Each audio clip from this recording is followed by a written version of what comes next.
Bhagavad Gita is a book of mankind's collected experience of and answers to life's most basic questions. Who I am, from where do I come, what is my purpose and destiny, and most practically, how do I find happiness? These podcasts originate in the lectures of Neil Bhatt, a disciple of Swami Chinmayananda. They are presented here in 20 to 30-minute segments, each covering 3 of the Gita's 701 verses. Welcome to Gita Wisdom for Daily Living. We had been discussing chapter 4, Gnana Karma Sannyas Yoga. Yoga of renunciation of action in knowledge. So far, we have seen in this chapter that in the first 8 verses, Bhagavan has given his identity and how he functions. That Ajahapi san Avyayatma. My real nature is I'm unborn and immutable. However, I have also taken many births. Bahuni me vyatitani janmani tavacha Arjuna. You and I, Arjuna, have taken many births. And when do I take birth? He said, I as the Paramatma take incarnation only when there is a decay of dharma. When this srushti which I have created, when it is not functioning as per its own design, then I have to intervene and set it right. And that's Bhagavan said is my incarnation. However, none of this affects me as I, the Paramatma, the Ishvara, the Lord. They said, I have created 4 types of people in this world, but all of them have equal opportunity to attain my Godhood, my own self, to identify with me. And therefore he said, I do not discriminate, but I reward people as they approach me. In whatever way the person worships me, follows my path, I reward him accordingly. Why we see variety of situations and variety of people in this world? Because he said, each one is approaching me differently and they get rewarded differently. Even if you are at the lowest rung of the society, you have the equal right to get the highest post in the country. In the same way, Bhagavan said, each one of them, either belonging to Shudra, Vaishya, Kshatriya, Brahmin, they all have the same opportunity to evolve from where they are to a perfect being. And once they have perfected themselves, they will become one with me. Then he said, I created various types of people and they function differently and they perform various types of actions. But those actions do not affect me, the true self. It is not affected by any of the actions. In other words, any being, whatever action that person is performing, his real self is not affected by those actions. And Bhagavan said, one who starts understanding the nature of action and inaction, then he will understand the nature of perfection. So therefore he gives a simple definition. From verse 18 to 24, he described the nature of a perfect being. And he says, one whose actions are burnt by the fire of knowledge. He is acting in this world, but his actions are not binding him. Because the knowledge that I am not the doer, I at the core of my being, which I refer to as I, is not this body, mind and intellect which are functioning in this world. That little ego, which is the conditioned consciousness, that is conditioned by this body, mind, intellect, which consider itself to be the doer. He said that doer, ego, is bound by his actions, but I, the self, is not bound by those actions. Because he has realized that he is not this limited being, he is not attached to anything in this world, and he is free. And his mind is established in the knowledge of the self. That the person who has perfected this knowledge, that I am not this limited being, but I am part of the great self, the all-pervading self, is such a person is not bound by any actions he performs. Then verse 25 onward, what we are seeing is the method of how one can achieve that perfection, which is called Yagna here. And Bhagavan said there are various ways people achieve this. So in verse 25, we have seen 2 Yagnas, Deva Yagna and Brahma Yagna. Deva Yagna is the practice where the person who has this knowledge of the self sees that any perception which is happening through his sense organs are nothing but the offerings of the sense objects to those devas in him. These 5 devas which we have discussed, the 5 sense organs which are the gates of illumination. Those senses are illuminating this world outside of 5 sense objects. And I, as a normal ego, get attached to those sense perceptions. The sense perceptions create impressions on my mind. The mind gets affected by the impression, get attached. This attachment creates longing and desires to achieve, accomplish, and to act. But as a perfect person, he sees nothing but this is just an interaction between my sense organs and the sense objects. Sense objects are offering themselves to these devas in me, and thus his mind is not affected by those sense perceptions. And he remains always free of any attachment to those sense objects. Bhagavan said, this Deva Yagna. And then others are performing Brahma Yagna. The final destination is the same, but the paths taken by various travelers are different. But they are achieving the same goal of not getting affected by the experiences which we experience. So in chapter 3 we have seen Karma Yoga is the means. In Karma Yoga they simply do not expect any particular fruits, have balanced mind and be unattached, and then work in this world. That's Karma Yoga. Performing this yagnas, you're achieving Karma Yoga. Brahma Yagna is recognizing that my conditioned self is not different from the self which is all pervading. So offering my conditioned self ego at the altar of the higher self is Brahma Yagna. Once I recognize that the space in the room is the same space which is outside, I see the continuity of the space. Up till now I was seeing the division of the space. Space outside is different than the space inside my room. 2 different spaces. But once I realize that the space inside nothing but just the expression of the universal space, then I see the continuity in it. And those divisions dissolve by themselves. Those divisions don't really make any difference because the continuity of the space I perceive. Same way Bhagavan says that a seeker who sees that his conditioned ego, conditioned self, conditioned by this body, mind, intellect, is the same self as the higher self which is unconditioned, not conditioned by any conditioning and all pervading. Bhagavan said that's Brahma Yagna. So we think these 2 yagnas, and that basically is the Gnan Yagna. The knowledge of the true self, Bhagavan is the highest yagna. Once you achieve that knowledge, there is nothing else to be done. But to enumerate that there are many other yagnas, Bhagavan said, Shotra Indri Ani Anye Sanyam Agnisu Juhvati. Others said, they offer the senses such as hearing into the fire of self-restraint. In other words, the sense organs are always active in perceiving this world outside, but I control my sense organs by self-restraint of what to see and what not to see, what to hear and what not to hear. He said that's offering my sense organs into the fire of self-restraint. The fire of self-restraint comes from my own efforts to realize my own self. So Bhagavan said that's another path of achieving this knowledge.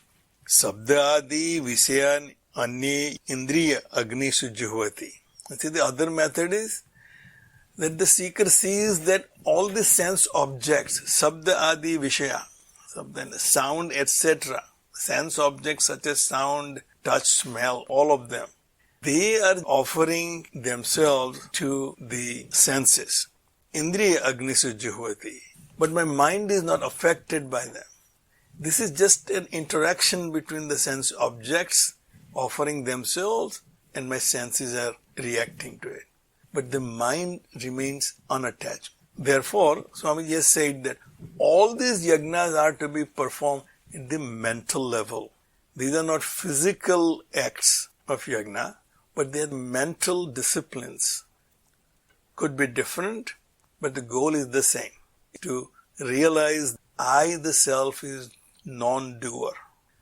That which is acting in this world is not my own self, but my equipment. Sabda adin vishayan anye indriya agnisu juhvati. Sense objects are offering themselves in the fire of my senses. Sarvani indriya karmani prana karmani cha apare. Another method. As we have seen, there are many yagnas. Brahma Yagna, Deva Yagna. There are many methods. And whichever is conducive to the seeker, he or she can employ that path. It's not one size fits all solution, because we know human beings are different. They require different techniques to achieve the same goal. Sarvani indriya karmani. All the actions of the senses. Prana karmani cha apare. And also the functioning of the pranas. So it encompasses everything. All my actions, all my perceptions, and all the physiological functions working in my body. So we have seen the pranas before, the pancha prana. Prana, apana, udana, vyana, samana. This is my physiological identity. I'm a living being because the pancha pranas are functioning in my body. Pranas are the breathing. Apana are the rejection. Anything which is rejecting from my body, which is not useful, that's apana. The vital energy which is in charge of rejecting is apana. Udana is reversal, which is crying, sneezing, coughing, also vomiting. All of that is the vital energy called udana. Vyana, the blood circulation, all the circulation in the body. And samana is the digestion. All these things which are functioning and makes me a living being.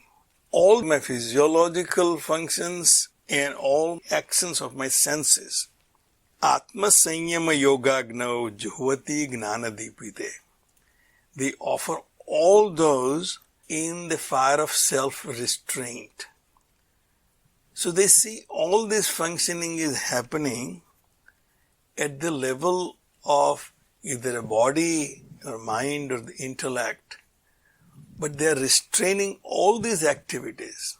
They are restraining the activities of organs of actions, restraining the organs of perceptions, also restraining the activities of the pranas. When everything is balanced, no exaggeration of any activity anywhere, then there is a complete balance of mind. As we have seen, when we are angry or our mental balance is lost, our breathing also changes. Our breathing also becomes faster.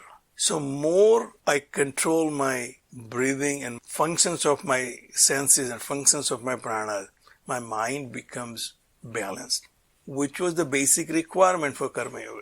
So Bhagavan said, some offer all these activities into the fire of self-restraint. In other words, they practice self-restraint in all their activities. Mental, intellectual, physiological, they have complete restraint of those activities. Nothing is in exaggeration, everything is in moderation. So that's another technique the seekers employ to achieve the same goal of having a balanced mind and unattachment. Then few more are given, obviously in the second verse, just to make sure that Arjuna understand that there is not only one technique, there are many techniques. And people do employ them as they find appropriate. Dravya Yagna, Tapas Yagna, Yoga Yagna tatha apare. Apare, others. Others employ Dravya Yagna. This is the most easiest to understand. If you have wealth and if you employ into charity, that is one kind of a yagna. But Swamiji explains here that it is not just writing a check is Dravya Yagna. If I write a check and I'm done with it, it's not Dravya Yagna. Dravya Yagna is to employ all your energy into that endeavor. I see Bill Gates is a very good example to follow. That not only he is employing his wealth, whatever he had accumulated, which is beyond anybody's imagination, all of that into the welfare of the world, but he personally is engaged in that. He takes active part. He actively sees that it has the most benefit. So when you are completely invested in that Dravya Yagna, whatever wealth you have, and Swamiji, you don't have to be wealthy to have Dravya Yagna. Whatever wealth you have, your emotional wealth, your intellectual wealth, when you employ that for the greater good, you're performing Dravya Yagna. But it is not just one simple act of, as I said, writing check. It is about involving yourself into that endeavor so that you get the full benefit of that activity. Tapas Yagna, disciplining yourself, austerities. Yoga Yagna, Ashtanga Yoga, Yama, Niyama, Asana, Pranayam, Dharana, Pratyaha. So Yoga Yagna, somebody is following that in a very methodical way. Swadhyay Gnan Yagna cha.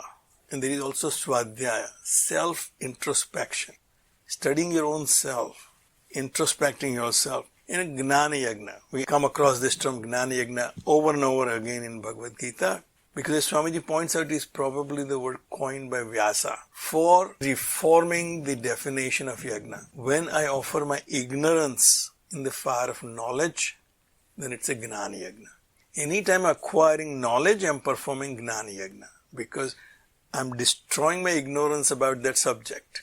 Whatever that subject is and whatever the field is, I destroy my ignorance through knowledge, it's a Gnana Yagna. Yataha sansita vrataha, who are yataya, who are constantly striving to achieve perfection. Sansita vrataha, they are firm in their conviction, in their methods, that this is the method, I'll follow it religiously. It's not that I'll follow once in a while and try to achieve any benefit. We think sometimes that without any efforts I achieve this, and therefore I really don't need to make any efforts. And Bhagavan said, it really does not work that way.